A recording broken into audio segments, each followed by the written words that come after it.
I don't even know where I buy NFTs. I know literally nothing about them. You buy them on OpenSea. Oh, okay. Let me go to this website. But don't be surprised if you have all your money stolen and everything you buy is fake. Oh, Jesus. Yeah, when you read the stories about the scams and everything, Okay. all the people that are in it are like, well, that's just part of the scene, man. You might just get ripped off and have all your money stolen and might lose all your NFTs. That's Could just part of happen. the scene. Who knows? You don't know what's going to happen. Oh, my It's God. NFTs. Yeah, people are going to be writing Okay. books about the Wild West of NFT This scams is exciting. for 100 years. McKay's going to make a great movie in a couple years about it. It's going to be phenomenal. Don't NFT! Hey, watch him! With Dan and Tony! Hey, watch him! With Dan and Tony! It's like watching, yeah! Welcome to Hate Watching with Dan and Tony. This is a show where Dan and Tony are two guys who get to the bottom of what's going on in movies that are so bad. We really get down to the bottom, as low as you can get. This week, I picked the movie Yeah, on the recommendation of my buddy Todd, who watched this movie.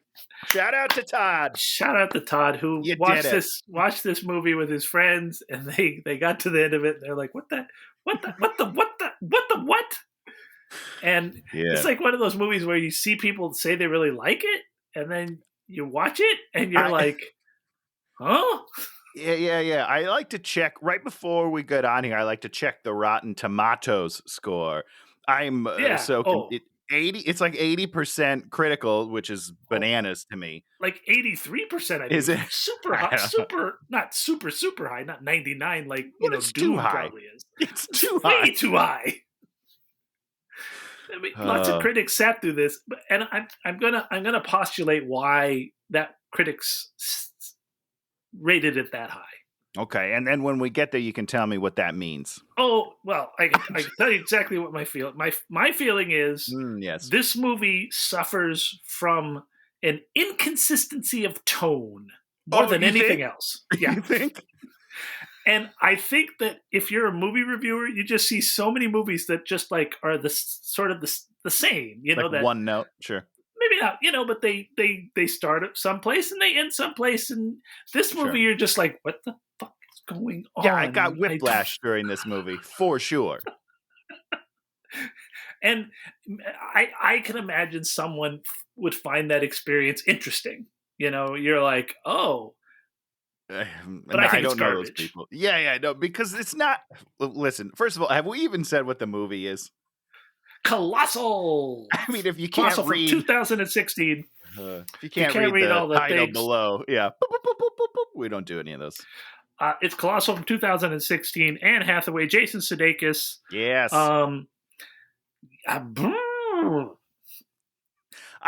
Before we get started, what I do want to point out is Jason Sudekis in a beard is very sexy.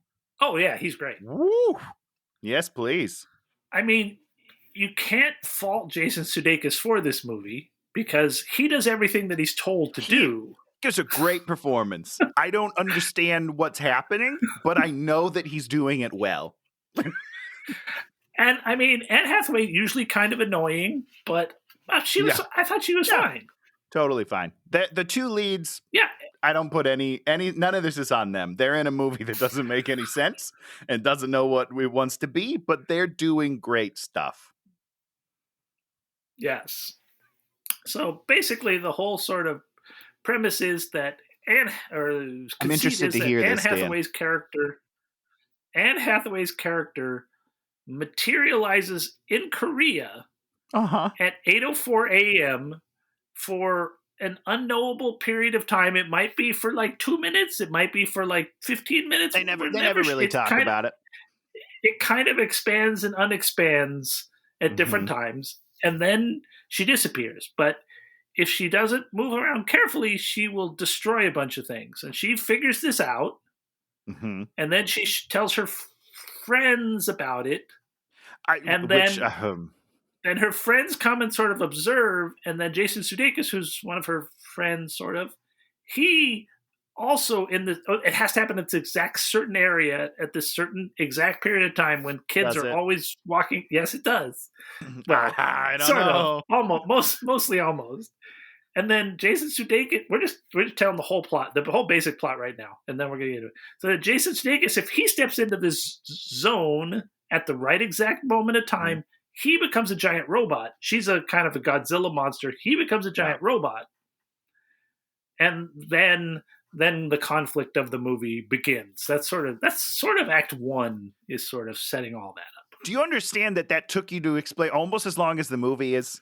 I can't even remember a time before on this podcast that you started this conversation. And it's literally just Act 1. And then we change and we do something almost completely different. It becomes like this weird abuse story that I can't wrap my head around. I don't know, man. It becomes, so that's sort of Act 1, which takes about an hour of the movie. Yeah, which at point you think that you're at the end of the movie. At least I did. And I was like, okay, let's wrap this up. You're like, okay, we've sort of set up what's happening, and then we're going to go into Act 2, and then Act 2 is about 35 minutes, and then Act 3 is like 10 minutes or whatever. Act 2, it sort of starts out, I don't know if I'd call it a comedy, but it's like I have to go home and get my life together. Yeah, it's not as serious as it becomes. Yes, and then it turns into Sling Blade. Oh, nice. Sure. I remember watching Sling Blade for the first time, and you're just like, oh, what's going on with this? We got this character, he's got these issues. What's going on with this? And then Dwight Yoakam comes in, and you're like, oh, I see what's going on with this. This is hell. We've gone to hell. So Act 2 is hell. And we are abused and we are beaten as viewers in the midst of what we thought was kind of a feel good, come home, figure out your life story. Yeah. Then we're abused and abused and abused, and then the movie ends. Yep. Yeah. Yep. Oh, then it ends with the weirdest scene in the movie. When she's telling the story, is that your weirdest scene? No, well, when she says she's going to tell a story.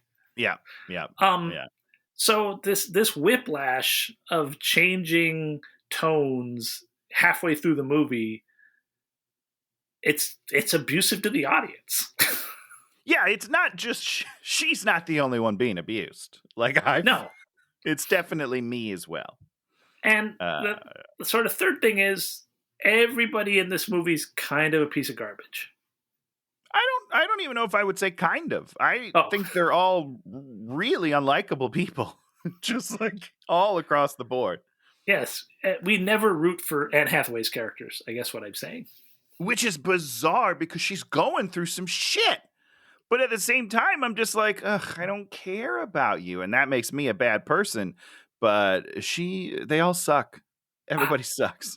I would posit I disliked her.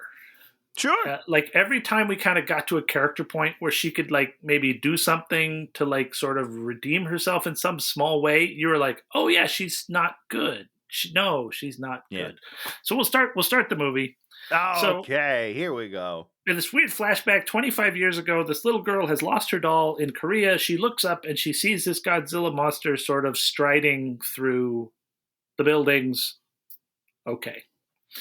Is that okay? It's first of all, I was disappointed right off the bat because I think the monster work is pretty terrible. Well, this movie had a big lawsuit because interesting. When they were pitching the movie, the monster was going to be in Japan, and they just literally used pictures of Godzilla. Sure. Okay. And so Toei, who owns Godzilla, heard about this, and they're like, "What the hell are you doing? This is us." And they sued them. Allowed.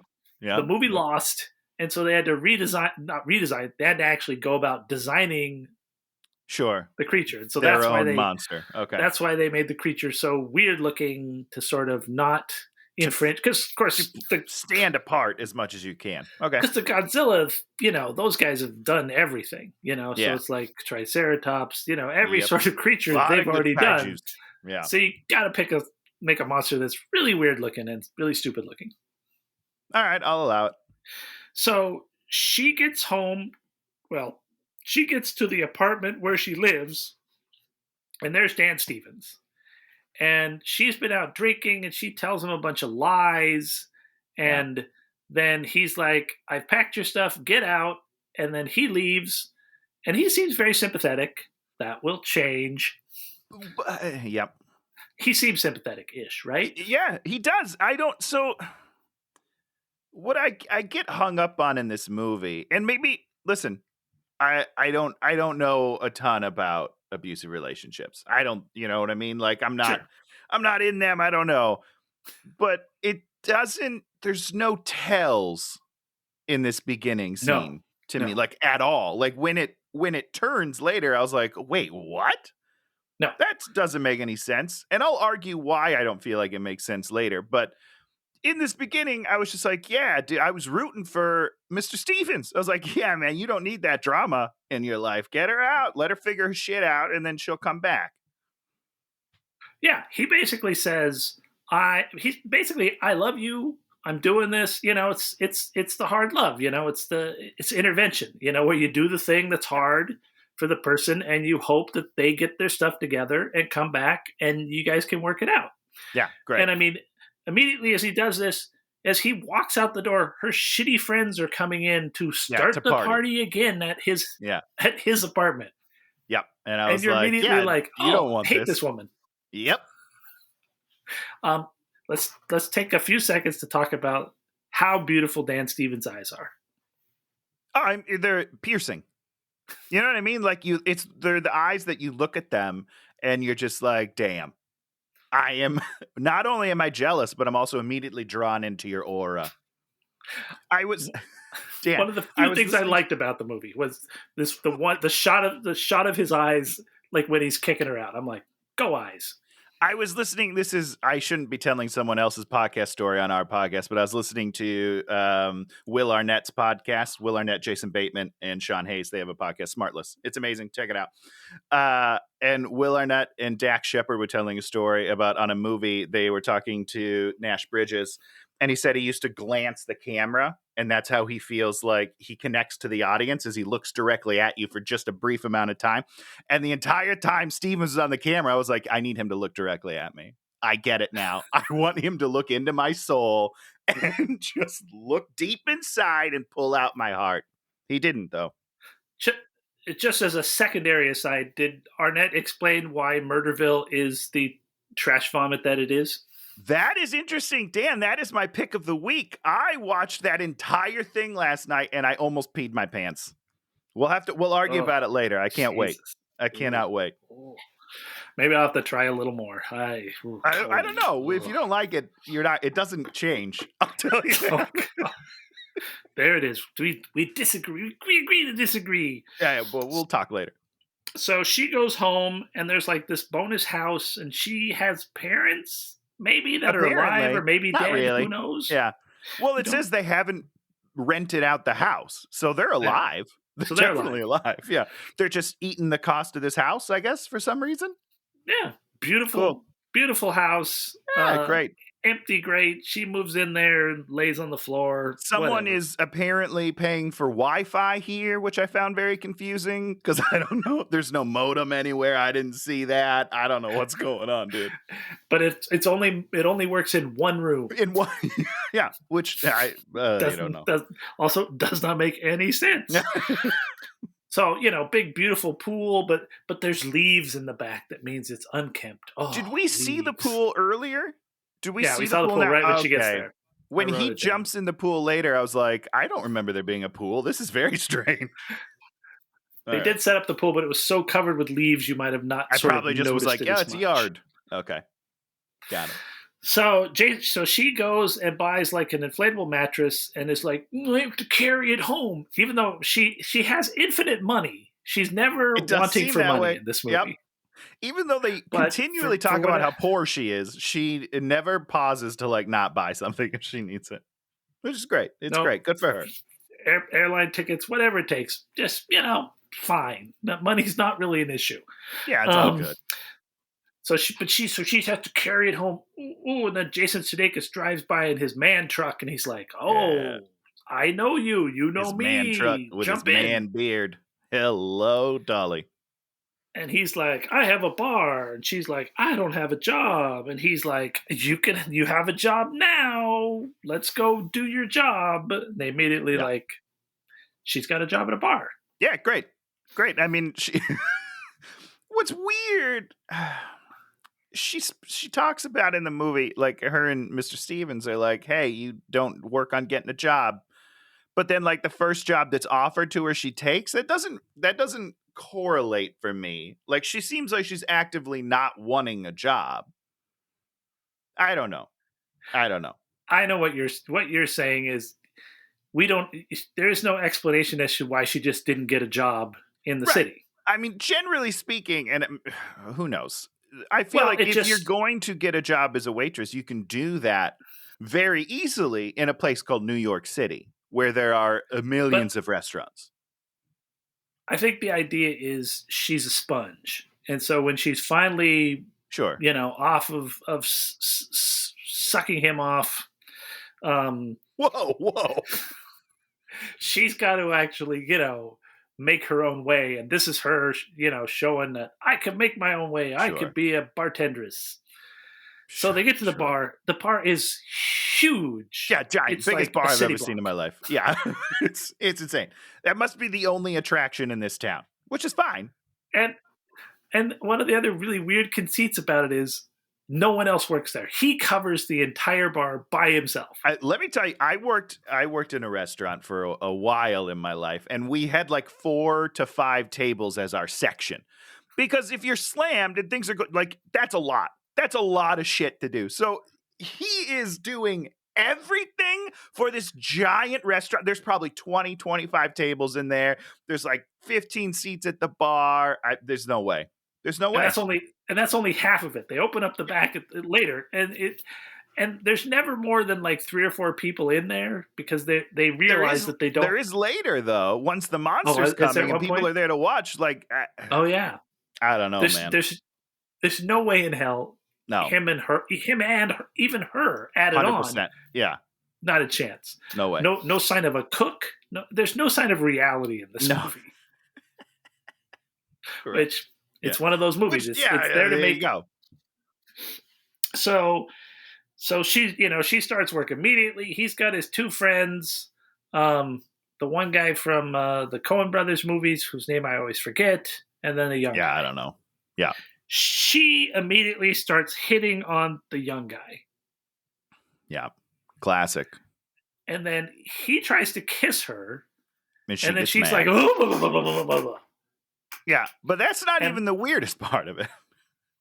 And it's more Sudekis. So what happens? Sudekis sees it, and what does he do? He flips the fuck out. He goes like 0 to 100. See, now his turn of abuse, I'm like, oh yeah, no, I saw that. I can see that. Sure.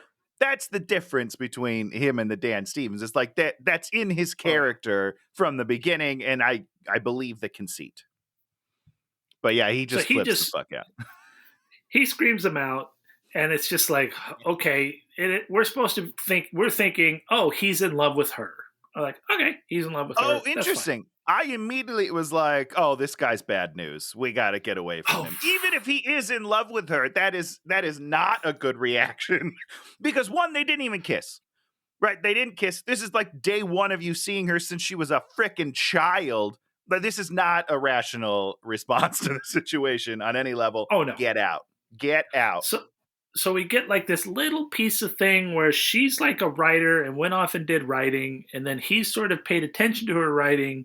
And then he also did writing, but his writing didn't get the praise that her writing got. Apparently, just a weird backstory that we don't really need. Oh, well, we need it because it's integral to the whole movie. But is it? Oh, well, yeah. I mean, yes. Yeah. I think they think it is. I argue that it's not. Well, I mean, we'll get there. Okay, what they're trying to say. Okay, he tries to get her. So she walks home with her air mattress, and then she ends up in the little place in the park where she becomes the monster. And so she becomes the monster. Hasn't figured it out yet. Yeah. And then she gets home, and then has like the weird dreams. Now, Tony, did you think she was turning into the monster when she was sleeping at home? Yeah, obviously. Okay, not when she was walking randomly through the No, park. no, Okay. because what? So what is the point of the dreams? Just that to say that That's the she's got like a backstory. connection. That's the backstory. Yeah, but the backstory doesn't make any sense. So she sleeps in the park. She calls Tim. Oh, she calls the boyfriend. He's like, "You're drunk. I don't want to talk to you when you're drunk." Yeah, Okay. great. That's probably the right call. And so, boom, this next morning, Sudekis shows up and he's got like a big TV and he's all like, "Oh, here's that TV I told you about." And she's like, "What?" He's like, "Yeah, you said you needed a You TV don't and I said I'm remember? going to give you a TV and you don't remember it." Now, he's gaslighting her, right? So this is a question that I was asking the entire movie, and I still don't totally believe we have an answer, but I think yes. Right? I Yeah. think So yes. he's gaslighting her, but the movie never tells us he's gaslighting her. Yeah, yeah. And Not that I saw. I don't know. And there's no reason for him to gaslight her. Other than control, because now she owes him, she's indebted to him or whatever. But let's talk about the TV for a second, Dan, because that's a beautiful TV. I love like big old tube TVs. I think they are the bee's knees. Not a tube So TV. fun. Okay, well, whatever the in between the tube and the flat screens are, what do you call that? It's a projection TV. It's a large projection TV. We had one when, we got ours and to watch football because my wife loves the football. Of course, yeah. And we got our first one. Beautiful. Oh, yeah, God, man, so great. Right. They're huge. They're beautiful. Now we have all these stupid flat screens. Ugh. Yeah, I agree. We had one of those growing up in the basement. That's where I used to play all my video games. It's great. So she's working at the bar. They play the video of the monster, and the monster goes like this. The monster goes like this. Scratch, scratch, scratch its head. Yeah. And she goes, "Oh my God, I scratch my head like that. I must be the monster." She just figures it out like 1 second. She's a smart woman. I'll tell you. It's weird that she's out of work because she is quick. So she starts doing the board on the wall, maps out her route, does this map and that map, and Korea to America to Korea, and she just figures it all out. Which is, to me, bewildering because I don't understand how she figured it out. I have no idea. Scratched its head. I get that. I'm talking about the maps themselves. I don't understand where this information is even coming from and how she figures that out. That to me is bewildering. She's so smart. So she's so smart. So this is like my other favorite part of the thing. Oh wow. She's on the favorite meaning the worst part of the movie. Yeah, no, I gotcha. She's on a video call with Dan Stevens' character Tim. Yeah. And then Oscar shows up and he's brought her a futon and she's like, "Okay, hold on, Tim." She walks away from the screen. Yeah. And then lets him in and does all these things and then leaves with him to go to the bar. Tim is ostensibly still on the call with her. Yeah. Yep. And we don't see his reaction. Well, we don't see anything. And that's so she not just quite leaves. True, Dan. Oh, I missed something? They cut back. Yes and no. They cut back to the screen and it's just him doing this. That's it. Oh, they did cut back. Okay. But there was no there's no ha. It's just like just hanging there. Yeah, he doesn't say anything. It's very poorly done. Very poorly. That's why you forgot. And he never brings it up again. Which if you did that to me, I would lambast you about it the rest of your life. I'd be like, remember that time you walked away and I was on the call and you did the thing? Yeah, you would never let me forget it. And also, if you're a controlling, narcissistic asshole, you would bring it up a lot. You'd bring it up all the time. And she never realizes that she left him hanging there. Like she gets back to she's like, "Oh my God, I left him on the thing. Oh my God." Which is like it's a classic case to show that she's actually a human being and not a piece of garbage. But she's not. Piece of garbage. Yeah. Okay, so she then goes and wait, is this when she? Oh no, they all get drunk because every night they get drunk, and then she takes the boys back there with her, And she's like, I got to show you this. I'm the monster. So she does like a dance. Dan, hold on. Let's talk about this moment in her life. Okay. She's drunk. Yeah. Sure, she's drunk. I get it. Yeah. She believes she's a monster killing hundreds, maybe thousands of people. We don't really know. They don't give us a number. Yes. She's known these guys for a couple weeks. No. 3 days at best. Right. So, yeah. 3 Okay. days. So, a couple days. Are those the people that you're going to tell that you think you're murdering all these people? Those are her only friends. They're not your friends. They're not your friends. I don't know. I have a hard time with the conceit that she would be like, I got to show you guys something. Because I trust you completely. It's hilarious. She's drunk. Not hilarious. Drunk people are stupid and they think things like this are hilarious. Right? You know what we should talk about? Drunk people are. Is it? Yeah, no, I think you're right. They think it's funny.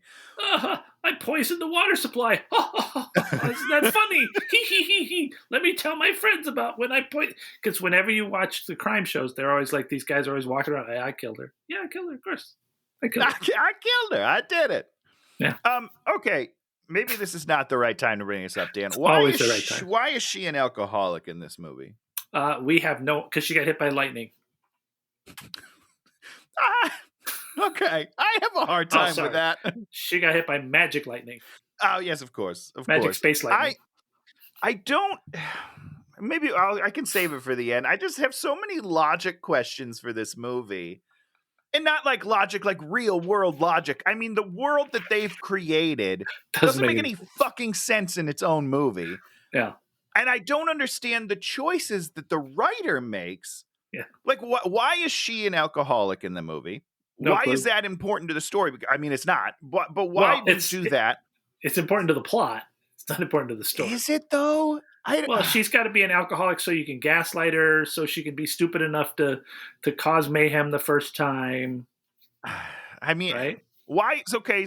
Great. Why is the other guy doing blow in the bathroom, which we haven't gotten to yet? We don't know that.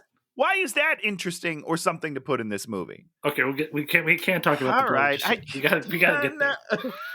So she's getting drunk and she's like bats at a helicopter and kills a bunch of guys in a helicopter, then falls down and crushes a building. And nobody cares. And then Jason walks in and becomes the robot. So he's the robot. So he's a robot in this scenario. He's a robot. And then they go and they talk about it in the diner. And she's just like, oh my God, I'm the monster. And he's like, yeah, I'm the robot. It's cool. I'm the robot. This is the first time in his life that he really means something. This guy that owns this big freaking bar who probably makes good money, has a very nice life, I would think. I mean, he should. He obviously doesn't because we kind of get a peek of that later. But, I mean, yeah, he's doing A-okay. Everyone in town knows him. Yeah, everybody loves him because he provides the booze. But listen, who knows? So they go and they get like a translation of things in Korean, and then the next morning, she goes there and she writes on the thing, "Sorry, this was a mistake." Yeah, my bad. Boom. I wrote, "What's your address -hookup?" Why did I write that? Oh, she asked the other dude that she was hitting on, who tried to kiss her, what his address is, so that she can hook up with him. Yeah. And then Oscar goes the next morning and starts terrorizing the city. And then she goes there and sort of stops him by slapping him. Yep. And then everybody in the city's like, oh, she's the protector. The robot's the bad person. Which is weird because before the robot showed up, she killed a bunch of people. The robot hasn't actually killed anybody. Nope. The robot was just kind of there pretending. Like he's just kind of toying with people. Oh, I'm a scary monster. But she murdered a bunch of people. Yeah. Just like a ton of them. She fell on a building. She crashed a helicopter. Like she just killed a bunch of people. Well, and they just assume that he's the bad guy now? Doesn't make any sense. Doesn't make any sense. And then we have this, she gets memed and she's like, look at all my hits. And she really is loving that she's like this thing. Yeah, and he's not loving it. So, okay, here's where we go. And now Jason Sudeikis, this next night, this is when we go full Sling Blade. Full he turn. becomes bossy. He starts serially abusing everyone. I'm trying to think, did she have sex with the dude yet? Yeah, right. She must have had sex with the dude. Yeah, and so because she shows up in the morning while he's fake terrorizing. She shows up in the van with him, so he puts it together. Yes, I wrote hook up. So they hooked up. Yeah, and it's really weird, and we don't understand it. And there's a surprise. And I mean, so he abuses everyone, and then he calls his other friend, the guy from the Coen Brothers movies. He's like, "You're a junkie. You do cocaine every time." And he just screams at everyone, and we're like, "Oh, I see. This is a story about more abuse." Yep. Just abuse everywhere. And then Anne Hathaway's like, "I don't drink anymore. I stopped drinking as of 2 days ago." And he's like, "If you don't drink this beer, I'm going to go and destroy the city next morning. Drink the beer." And then he's like, "My life just got as amazing as yours." And now we understand that he's been jealous of her all these years. Sure, that's what they tell us. Yeah, but what? Okay, that's the story. That's the premise. The premise understand that that's what they're telling me. Right? He's drawn her back in so that he can abuse her about her success, and then he's going to feel good about abusing a woman. But she's not even successful. That's the whole point. Is he's going to keep her down because she was so successful. When was she successful? She's never been successful. She wrote articles at one point, and he saw those articles. Shitty articles on the internet. She's not even like. Listen, I'm not. I want to be clear. I'm not Tony, saying it's a bad job. See, Tony, there's probably people that were in your high school class that look at you and you're like, Tony's on the television. Nobody does. I'm on the television all the time. Nobody texts me. They should be in awe of me, Dan. They should text me, be like, "Hey, I saw your commercial. You're the best, dude." But like when you go home, don't you get that a lot of like, "Oh, here comes Hollywood Tony, Dan, rubbing his Hollywood in our faces," or do they like say, "I have this incredibly successful business," and Tony's like, "Oh shit." Yeah, they all have like families. They got kids. They're making they got houses. All of my high school friends have houses, Dan. And they're incredibly jealous of you because of your Hollywood. Yeah, they're so jealous. They're so jealous of my shitty life doing nothing. They're like, "I would throw away my 5 bedrooms and 2 acres just to come and be in Hollywood and get shit on every day." Boy, oh boy, that sounds great. There it is. That's the premise of this movie. And what the premise of this movie is this is a bunch of Hollywood people that made this. Sure. Thinking everybody's that jealous sort of us. That. Yeah. Well, yeah, because they are jealous of real Hollywood people. They are jealous of Anne Hathaway. Of course you're jealous of Anne Hathaway. I'm jealous of Anne Hathaway. But they aren't jealous of crappy Anne Hathaway's character in this movie who has nothing. She's got nothing. Yeah, just terrible life. No offense, Anne. So she runs to the park, and then there's a slap. Okay, I wrote it down. There's a slap. Then he punches her. Then he grabs her. Then he punches her. And then she's like, "Get out." Then he's like, "F you." Then somebody gets bit. Then there's a crash, and then it's over. And that's actually a pretty good summation. Yeah, she bites his hand, and that happens for a while. She throws keys at him, and then he knocks her down. And then he's like, "You work for me. I'm the robot." I'm the robot. I wish that he said that over and over in the movie. Oh yeah, well, I'm the robot. So now we start having the kids flashback, which is where we're going to find out where this trauma begins. And the two of them are walking together with their diorama models that look exactly the same. Identical. They're identical. When he smashed it, I wasn't even sure which one he smashed, other than like context clues when she was like, "Oh, I'm mad." His should have been like a shoebox with some cat shit in it. It should have looked like my school projects. They should have just asked me to make one for them, and they'd be like, wow, this kid is not bright. It should have been like Dan Goodsell projects versus Tony projects. 100%. When I was in school, like I made like a machine gun pillbox where I actually got concrete and I molded it into the thing, and I made this wood thing. Beautiful. And I made this diorama. It was beautiful. I always got A's every time. Tony, what did you get? I would always get like the C's. I do enough. Listen, as a general rule, Dan, I do enough to pass, but I'd never want to succeed. Like, you don't want to go with flying colors. You want to set expectations low and then, slightly surprise people. But so for example, I had to make, we did a welding class one time, and we had to make pencil holders. It doesn't hold any pencils. Let's just say that. The floor is like at an angle. You sealed off the top, Tony. You're like, right they're like, it's like a sealed can. You're like, nope. I don't know. Not my pencil holder. There's pencils in there. It's holding them. They're not going to get out those pencils. You hear those? Those are pencils. Get them out, you idiot. Pencils. You figure it out. If you need a pencil, you'll figure it out. Get a can opener. Plus. Tony doesn't know what a can opener is, though. So. I never got those pencils. I do now.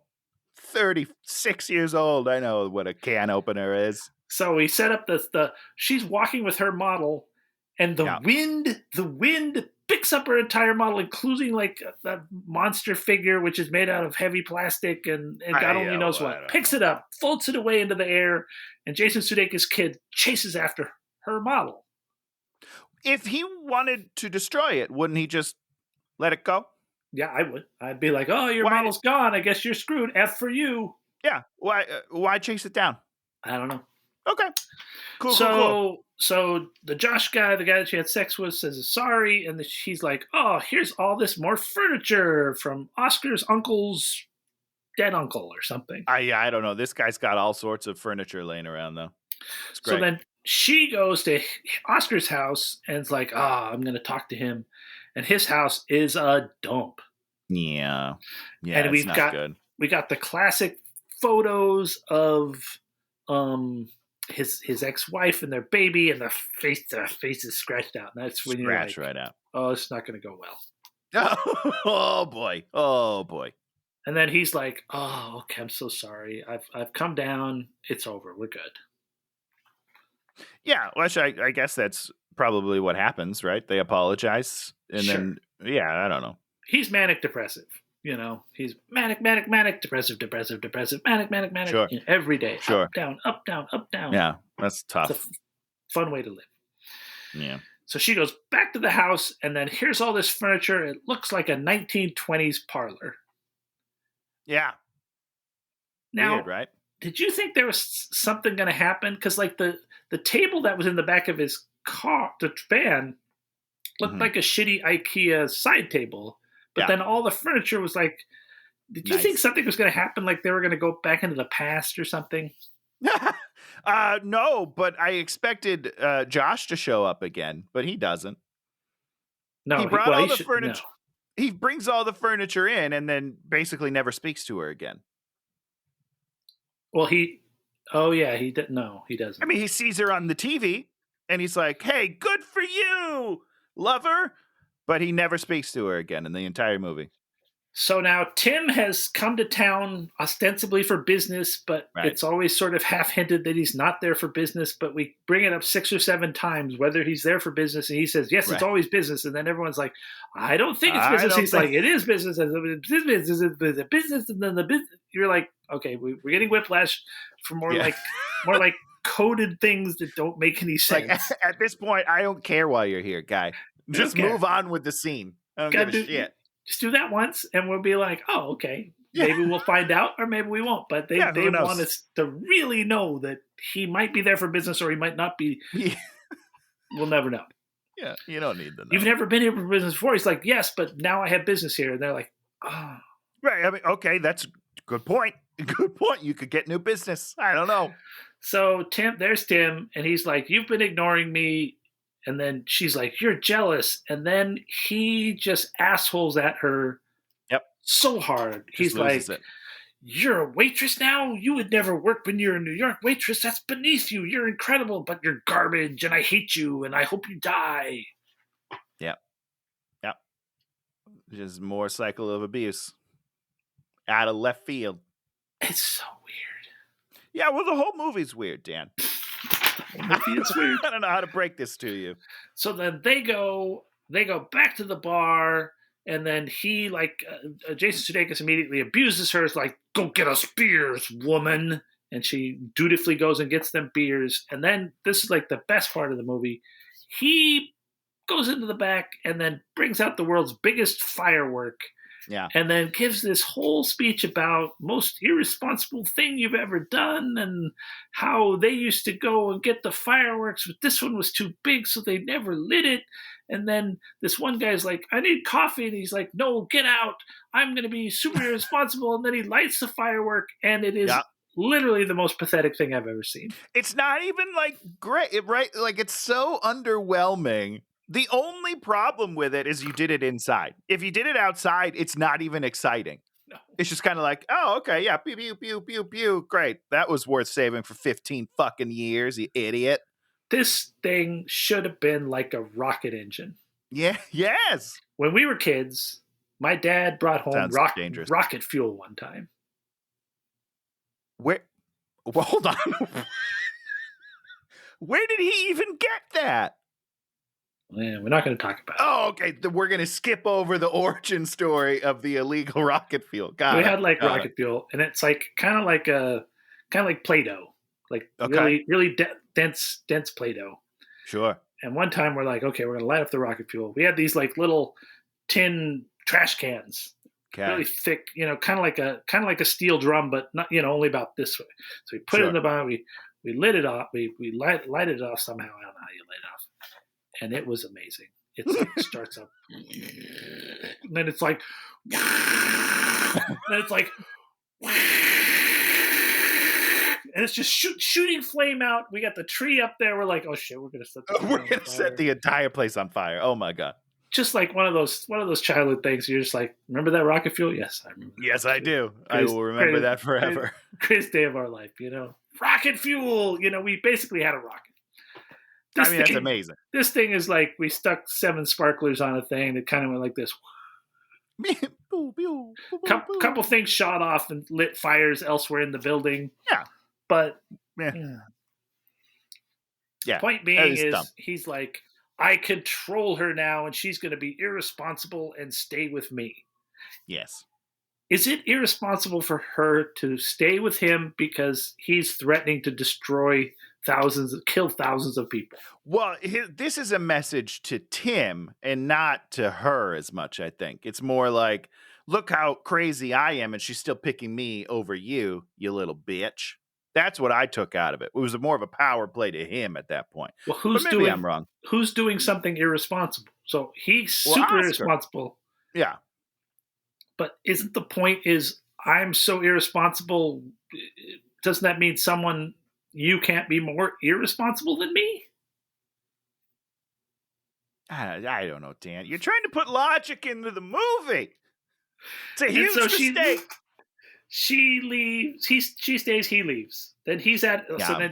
So then something happens, and she goes home, and then he's at her house at night, right? Yeah. Well, she. It looked like she went by the park, which is weird because it's not 8 a.m, so I don't even know why. What's the point? I don't know. Oh, I guess they set up that the bar is closed like a certain day of the week. So maybe the bar was closed that night or something weird. Okay. All right. I believe it.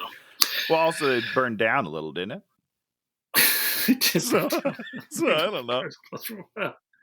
So he's a psychopath. So we're like 100% complete psychopath. He has keys because their mom gave him his now mom why Dan? House because they're so connected. Are they? A small town. I guess it's small, but they don't even live there. That's what I don't understand, Dan. The parents don't live in this small town. They're supposed to rent out the house, and they don't, so it just sits there. Wouldn't the real estate agent have the house? I don't know, man. I don't know. So now we finally go. She falls asleep. She rolls herself up in the. Now, for some reason, her air mattress got a hole in it. Yeah, it just deflates. I don't know. Wow. Maybe it's just like a fun joke that they were doing. I don't know. I don't understand it at all. She like rolls herself up in it and she falls asleep, and then she has the thing where she remembers what happened when she was kids. They were kids. Yeah. Her diorama blew away. He went over to get it. She followed him. Then she was sitting there watching him, and he stomped on it because he hates her so much, even though he hangs out with her all the time and they're friends. Yeah. And then magic lightning comes from the sky and shoots her in the top of her head, which is why she scratches the top of her head. And that's it. That's the whole childhood memory. And well, also the robot and the kaiju monster fall out, right? Oh, is that what happens? I did not see the robot. I just sort of saw the kaiju monster for I think the robot fractional seconds. I think the robot falls out of his bag after he gets zapped by lightning as well. Did he get zapped by the lightning too? Yeah, they both got zapped by lightning. Different lightning. Oh. She gets hit first. Different lightning. And then bleeds out of the forehead. And then he gets zapped after, it seemed. Oh. That's what it seemed like. They both got hit by lightning. Yeah. I meant to go back and rewatch that part because maybe I would stop losing my thing. I don't think so. So they're both hit by magic lightning, which is why they both become magic creatures in Korea. That's not a why. Let me just explain something to you, Dan. That's not an answer to the question. Magic lightning in whatever fucking town they're in. There's no storm in Seoul that we see. That little girl had the trauma of losing her doll, so it's this triple trauma. Oh yeah, that's a pretty loose triple trauma. It's a triple. trauma. But here's the classic triple trauma, Tony. It's the triple T's, triple trauma. TTT. So I don't understand because I just explained it to you. No, you didn't explain anything. You just said a very loose. There's no reason behind it. There's no meaning behind it. Why is this even in the movie? What is this movie about? What are they trying to say? This is what I don't understand. Okay, she gets hit by lightning. Great. Magic lightning. Okay. How does that correlate to Seoul? How? It doesn't make any sense. Also, what is the monster in this movie? They're not. It feels like they're trying to like correlate something, and they're not. They're not doing anything. She's just okay. She's a monster. Okay, dope. That's it. I don't understand. Also, what I don't understand, if he does get hit by lightning, which I'm 99% sure that that's what happened, why doesn't the robot appear in Seoul at the same day? The pictures are just of her monster, but aren't they right next to each other in the park? Yeah. I don't understand, man. That's true. They didn't say anything about it. And they very specifically said that just the monster appeared walking through the thing. Right. Even though seemingly only that one little girl saw the monster also. Which is bananas. You know what should have happened? I'm going to tell you later when we're done. Okay. All right. And if this is what happened in the movie, you would think this is the greatest movie ever. Okay, this better be a good. You are really overselling it, Dan. Do not let me down. I broke this movie. I broke the movie. It's the greatest thing ever. I broke the movie. I broke what this movie's really about. I'm ready. Okay, so you hate yourself. You're so small and she yells at him. You're so small and sad. And then I wrote house fight. Oh, they have a big fight in the house, I guess. Yeah, sure. Yeah, whatever. I don't know. Somehow. Oh, yeah, no, they do. Yep, they have a for big sure. fight in the house. Yep. And then somehow now it's morning. Like somehow 14 hours pass. It's fine. He's in the park and then he's going to rampage to punish her and she cries. Oh, this is when she rolls herself up in the air mattress. So like he's like, I'm going to do this every day forever to torment you forever. Your life is ruined because of me. I have power in this relationship. 100%.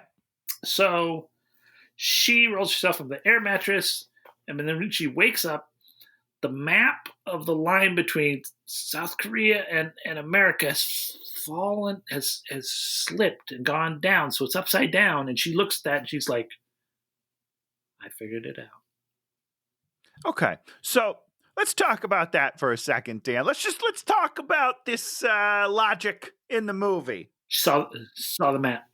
How can it work both ways? Map. How? Map. Okay. No, stop saying map. It doesn't make any fucking sense. Because the map, the line. Because she drew a line. Because she drew a line. Oh, okay. So she drew that line. So it's wait. You wait till you get to the Dan Goodself fix, and you're gonna lose your mind because of how good the Dan Goodself fix is. This upset me so greatly when all of a sudden she's like, "Oh, it'll work both ways." Why? Why would it ever work both ways? I don't even know why it works one way because it doesn't make any sense. But now you tell me it works both ways? Doesn't make any sense whatsoever. There was no lightning in Soul. Why would it work the other way? In the Dan Goodself fix, it works. All right. This better be the best fucking explanation. So good. This is like the greatest, better than the vacuum cleaner in Whoa, Dan, that's a deep cut. Better. That was a pretty good okay. I'm very excited for this. So basically she gets in a taxi, she flies to Korea. Hey Dan, how about how long is that flight? I think that the time could work okay. Yeah. Okay. I didn't look it up, but it's not going to take 24 hours, and they sort of set up. That's true. It could be 14-hour flight. Okay. She slept for 6 hours, 14-hour flight, a couple more hours. Okay. While she's there, she calls Tim. He yells at her, and then she's like, "I'm more out of control than ever." She's not out of control at all. She's the most not out of control person ever. Like, I don't even understand what she means by that. I don't get it. So the robot appears. Okay, this is the other thing about this movie that makes it literally one of the dumbest movies. Tony. We got to talk about. We got three things we got to talk about. Oof, okay. First thing is, if a monster was appearing at the exact same place in a city, wouldn't they clear out that part of the city? Why are there always people there? There's not just like a few people. Thousands of people. Thousands. And there's a siren that goes off every time so everybody knows when it's happening and where it's happening. But there's always so many people there. What is happening? By this point, it should be a freaking ghost town. There should 100%. Be like, she should have to like slip into this area because it's a protected area. No. Yep. There should be guards at like blocks and blocks away. So there's that. I'm gonna go back now with the whole childhood trauma thing. Tony, oh, God, yeah. If you got hit by magic lightning and you watched a guy crush your diorama to go to school, would you remember that for the rest of your life and never forget it? If I got hit by lightning, yeah, Dan, I would remember that for my entire life. Unless they're saying like it caused amnesia, which it doesn't seem like they are, then yeah, you would remember that you got hit by fucking lightning. She should have like called her mom, and her mom was like, "Oh yeah, you had like this period where you lost your mind for like a week, and we found you in the woods." Dan. No, we wouldn't want to have. Her parents are also dead, and this whole thing's a lie. They're all just gaslighting her that her parents are still alive. But they're dead. So basically, she's in Korea, so we figured it out. She becomes the monster, then appears in her town. The robot is there. Somehow she is able to sort out exactly where he is back in America to pick him up. Because the map. So dumb. Did she use a map at this part? I don't know. No, she didn't. Somehow, I'm just calling it back. Him running around in this area, she's able to literally pick him up and see him. Dan, he's not in the jungle gym area anymore. That's my biggest problem. Oh, wasn't he? He runs on grass. Oh, he's no longer in the jungle gym. He should have disappeared. The robot should have disappeared. Down. Yep, should be gone. But it's not. The robot's there. Then she picks him up, and then she throws him. No, hold on. The robot. Okay. No. She picks him up. And he's like, "Put me down." And then he's like, "You better goddamn motherfucker put me down." Yeah. And you're like, "Wait a second, dude. You should like then become the infant." And you should be like, "I'm sorry. I don't know what I was doing. I'm sorry. I'm sorry." You're not going to. If you were like ready to be popped by Godzilla, you don't chew out Godzilla thinking you're still in control. Nobody is that. If he was a true serial killer with no emotions, maybe, but he's a manic depressive psychopath. Yeah. Well, they just want you to be okay with when she literally throws him to his death. She throws him to his death, which was one of the few things I liked about the movie. Oh, you liked, okay, but hold on, Dan. Because you gotta throw this guy to his death. You gotta throw him to his death.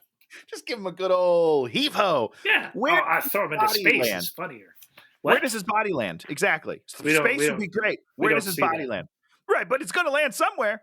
It's gonna splatter somewhere, Dan. That's kind of a big story that we're just overlooking in this movie. That a body just falls out of the sky and splatters on the sidewalk. Well, Josh is watching it on the TV in a bar, and everybody's happy about it. And they cheer. Yep, they're all cheering. Although even though Josh knows what that means, that his ex-friend just got thrown across town and is now splattered. Why are they cheering for Jason Sudekis' human to get killed? But they don't know that it's him. They don't know it's him. They're cheering for the robot. And so my other problem is she throws the robot, and the robot stays for way longer than it should. Oh, the robot's floating around or something too, right? Yeah. I don't know how that works. Well, because there's no rules to the movie, Dan. None of the rules make sense. They're not rules. That's the problem. Everyone cheers! Woo! The robot is dead. Huzzah! So then she is like, oh man, I did it. She walks out, and then she goes into a bar, and there's like a Asian lady bartender, and she's like, oh, do you want to hear the most amazing story in the world? And the lady's like, okay. Do you want a drink? And then Anne Hathaway goes like this. Yeah. How would you write that reaction in your script, Tony? I mean, she would just say no in my movie. If she's really turning her life around. No, I want to understand what was the move that she did. Oh, it's a joke. It's like, oh, here we go again, is the joke that I got out of it. And I was like, oh, okay, this movie sucks. Maybe I'm misreading her subtle reactions, but that's what I got of it. She's like, oh boy, here we go again. Glug, glug, glug, glug. Okay, here's the Dan Goodself fix of this movie. All right, and then I'll give you my fix, which is not just not to make it, but that is an option. Little girl in Korea also hit by the lightning. Yeah, great. That makes sense. And Tony, shut up. Oh, sorry. Tony, why don't you shut up? I'm upset. Hey, Tony, why don't you shut up? Shut up, Tony. Little Korean girl hit by the lightning. She goes to Korea. She embodies the doll. Oh, okay. And then the doll fights. The doll. I love it. Yeah, that's fun. So this is the doll. So that makes sense. It's this connection of trauma. Lost doll, thing being destroyed, sure. Hating someone because they're good at craft projects. Yeah. Your diorama's amazing. Burn in hell. Why did they make it about writing at the other time? Shouldn't she have been like a sculptor or a dioramist? Or like an architect? Maybe an architect. I don't know. It made a little sense. This movie doesn't make any sense. Okay, Tony, I'm sorry I told you to shut up. Now you can. No, you know what? It's good. It's good. Okay. I need to feel that pain. Here's my fix. Please don't turn into a monster and kill me and throw me across the universe, because I don't know if that's even what happens in this movie, Dan. Here's my fix. Ready? Don't make this movie. 1, don't make the movie. It's not good. 2, she realizes she's a monster, never goes to the park again. Hey, there's a movie.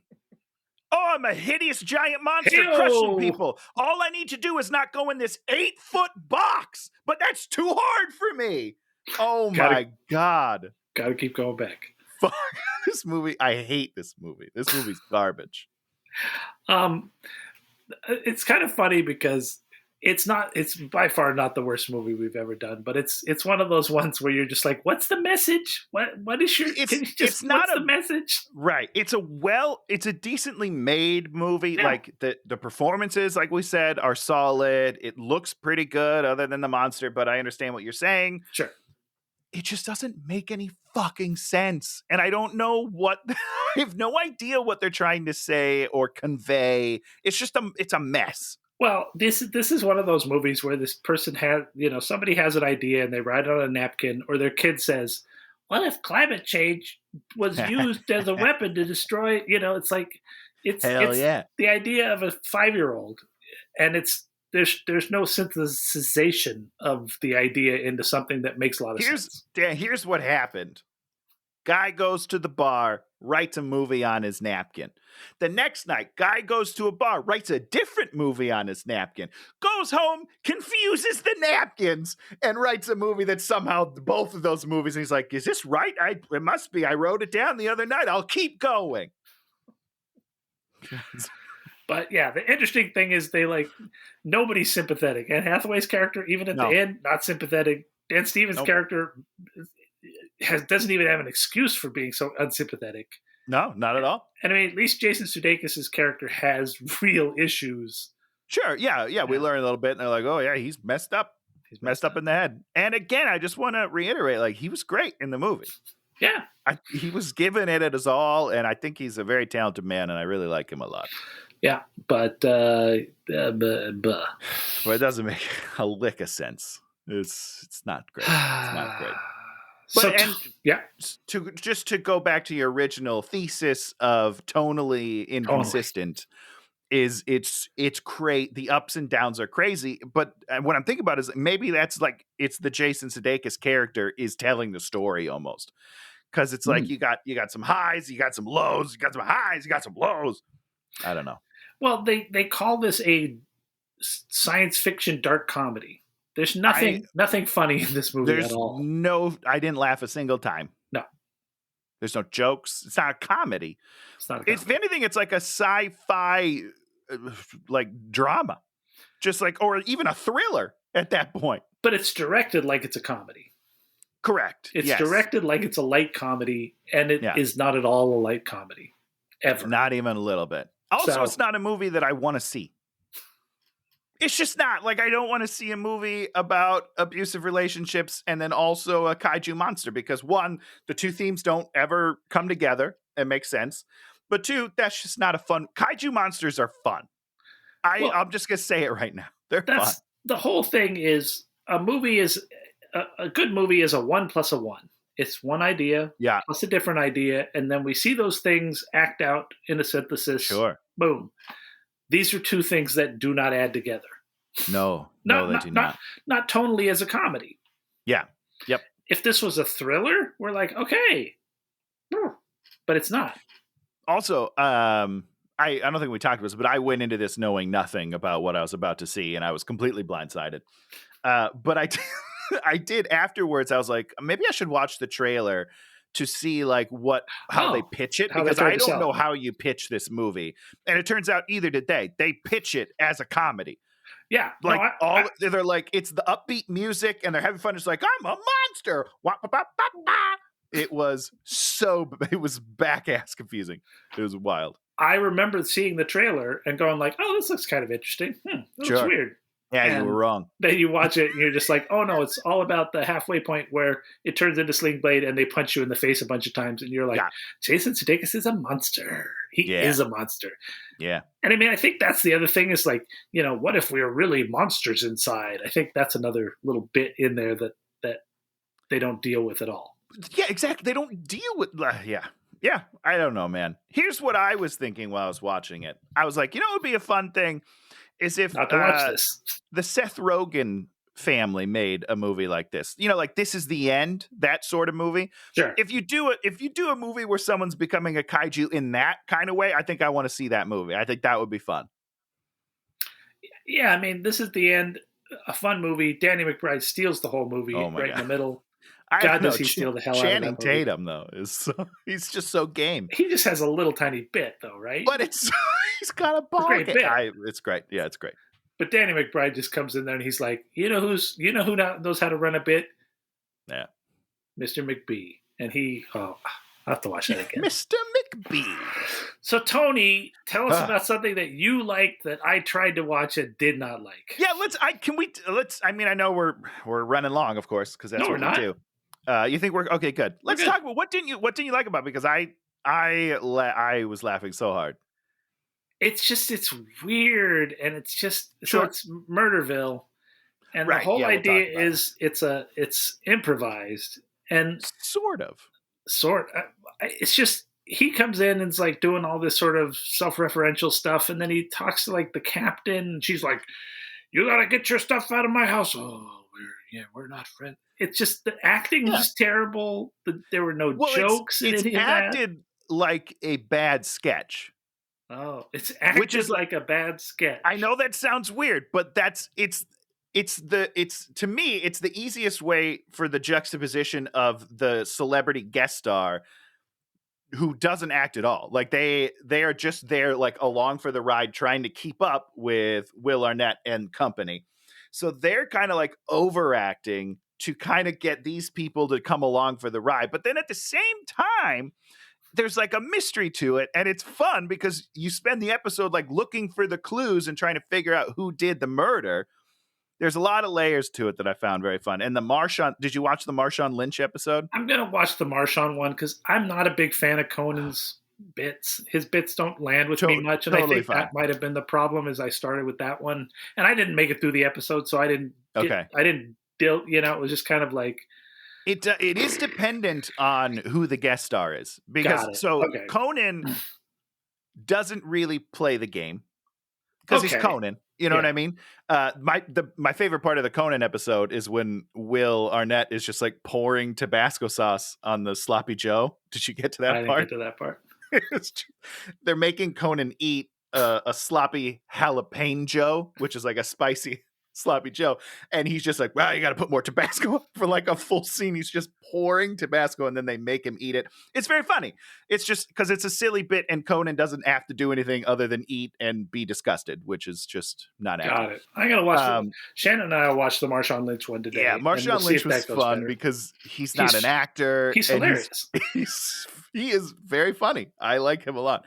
Anyhow, so Murderville is my pick. It's stupid. It's weird. It's not like anything you're going to see anywhere else.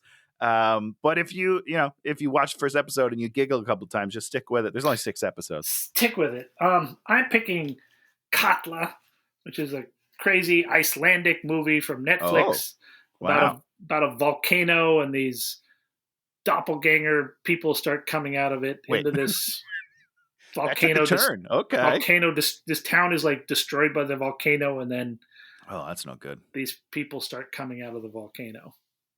Okay. Super weird. Very sounds cool. Very slow. If you're expecting something to move along at a quick pace, don't watch this movie. For people to be very Western about their approach to everything. Sure. Yeah. They are not Western in their approach to this thing. They're all really. Everybody's like, people have these like doppelgangers, and they're like. They don't like immediately freak out and start shooting them or anything. They're like, I have to think about this, and I'm not going to react. Okay. So don't expect big American reactions because you're not going to get them. Interesting. Lots of good television. Oh my God, lots of good television. It's an embarrassment of riches right now. We're living in a great time. Very excited about it. It's pretty wonderful. So Tony.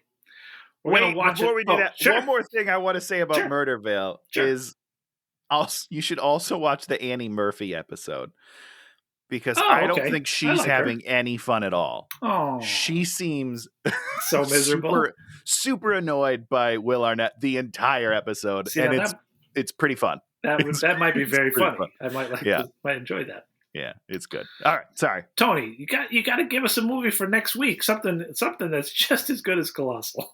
I don't know if I can deliver on that promise. You set the bar so high, Dan. But here's what I'll tell you. Next weekend for us is the Super Bowl. Right? Superb Owl. The Superb Owl. So, right, good point. We can't say it's the big game. Oh, yeah, we're not allowed to even talk about it probably. That's right. It's the NFL big game, everybody. The big game. There's something sporting happening, and it's not the Olympics. Oh, we can't talk about the Olympics either. Oh, the Olympics. I don't know. So, commercials, they have to call it the big game. I don't know if you know that. They're not allowed to use the verbiage. My fault. Who is it? If it's not an actual NFL commercial, you can't use those words. So you have to. So most people use the big game. It's the big game. Big game. Sunday. So you're right. It's a sporting event next weekend that is fun, and I'm excited about it. I was thinking a team from LA and a team from another city that's in the Midwest. We can't say what the names of the teams are because those team names are copyrighted. But So I'm thinking we should do one of the greatest sports movies of all time. Is an Adam Sandler remake of a classic 70s sports movie? No, but that is that is actually a really good choice. But it is a Sandler production. Oh, It is a Jesus. Happy. What are they? Happy Happy Madison Gilmore? production. Happy Gilmore? Not the Happy. First of all, Happy Gilmore has no place on this podcast because it's a phenomenal film. Okay. The Longest Yard is garbage, and we should do it sometime. Happy Madison. Okay. Happy Madison, Happy Madison production, and it's about one of the greatest sports stories ever told. Bagger Fans? The Legend of Bagger Fans. No, it just came out. It's about this. When you think about just came sports, out. when you think about heroes of sports, who do you think about? You think about Michael Jordan. You think about Babe Ruth. And you think about Sean Payton, the greatest coach of all time. This movie is called Home Team. And it's What is this? Is it a Sean Payton biography where Sandler plays Sean Payton? No, what? Kevin James plays Sean Payton. What? And it's about what are after. You talking about? This is a movie? It just came out, Dan. What? It's called Home Team. It's about after he gets suspended for coaching in the NFL. He goes and coaches his son's football team. Is this Bountygate? Maybe he gets thrown out for Bountygate? Correct. It's post Bountygate. He got suspended from the NFL. Apparently, he went home and he coached his son's football team. He absolutely did. And that's what this movie is about, Dan. And I am so excited because nobody wants to see that movie. Nobody's asking for that story. I'm ready. It's gonna be good. There's two guys on the internet that want to see that movie. Taylor Lautner's in it. Oh, Taylor, cool. I know. We're gonna just be praising the TL. Just drooling over T-Man. So it's called Home Team. It's on Netflix. Let's go. When did this come out? This just came. It either this past week or the week before. It's very new. So it is not burning up the. It's not burning it up. You could say that it's not burning anything up. Yeah, because there's whatchamacallit, 80, the Supernatural one, 81, Archive 81, which we'll talk about at some point. We gotta keep going on that. Okay. There's all sorts of stuff on that top 10 that you're like, whoa, what's all this? Oh my God, what's this? Not Home Team. Not Home it's Team. Not I up guess. there. I've never even heard of this. I even checked. I checked Rotten Tomatoes last week, I think, and there were only 11 reviews. So, is it a comedy? Yeah, I think it's like I think they're going for like a Little Giants, Big Green type of movie. I can't wait. It's gonna be so good. Oh, Sean Payton, what a guy! What a guy! Kevin James as Sean Payton. Hopefully, he'll have a really big beard over his face so we can't even see him. So we don't even know he's in the movie. Oh God, it's gonna be good. Or he wears hats really down over his face. Yeah, he's definitely gonna do that. Hoods. Like eyebrow hats that go down to here. Well, I'm excited. A movie I've never heard of that just came out on Netflix 2 weeks ago, made by Adam Sandler, one of the most successful movie makers of all time. And now we get to see why. We get to see yes, we're not watching the Adam Sandler Western. We're watching... Oh, The Ridiculous Six. Oof. Oof. I've watched all of his movies. I'm not gonna lie to you. Every Netflix Happy Madison, I'm on board. I'm on board. Okay. Well, good stuff. Oh yeah. So if you enjoyed what we were doing today, like, subscribe, leave us a comment. We have fun doing this, and we hope you have fun watching us. And occasionally, our humorous anecdotes will. I'm gonna burp. Oh, I'll finish. Anecdotes that you will enjoy. It's a classic improv game right there. I finish your sentence. Classic improv game. Oh, glory be. So that's been the show. Hopefully we'll see you next time. Yeah, goodbye, everybody. Hey, watch him!